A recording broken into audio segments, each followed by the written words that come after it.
বিজ্ঞানে আমি 10 পেয়েছি, মাত্র 10। আমার কি দোষ বলো? প্রশ্ন যা ছিল খুবই সহজ, উত্তরও ছিল জানা। ভাগ্য আমার সহায় ছিল না, পৌঁছতে হলো দেরি।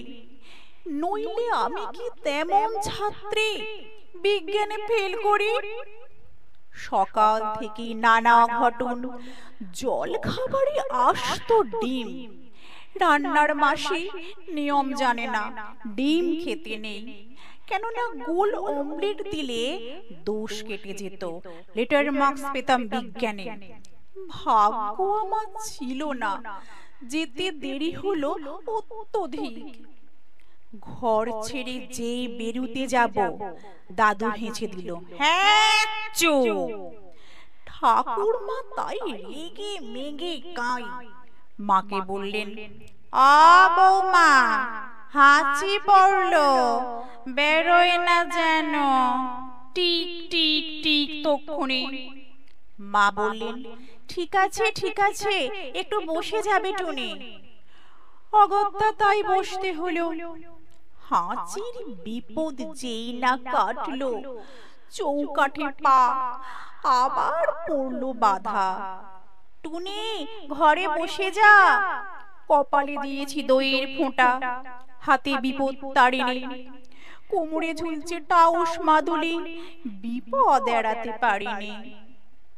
অতি সাবধানে ঘরের বাইরে যেই না গিয়েছি, কুটি বোন চেঁচিয়ে উঠল, দিদি দেখ দেখ, পাঁচিলে একটা পাখি, কি সুন্দর, হলদে ঠোঁট, লালচে চোখ আর বাদামি পিঠ।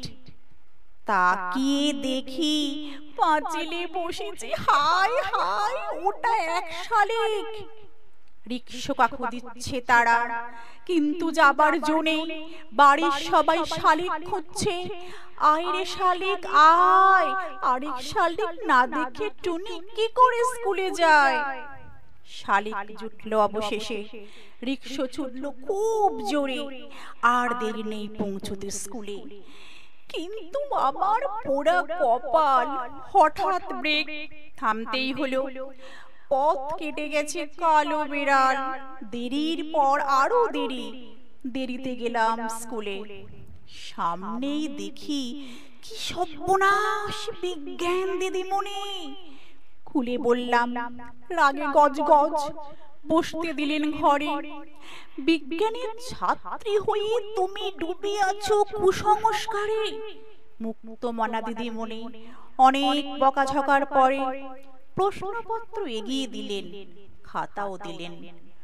হঠাৎ চেয়ে দেখি পলা নীলা শঙ্খে ভরা দিদিমণির হাতের আঙুলগুলো।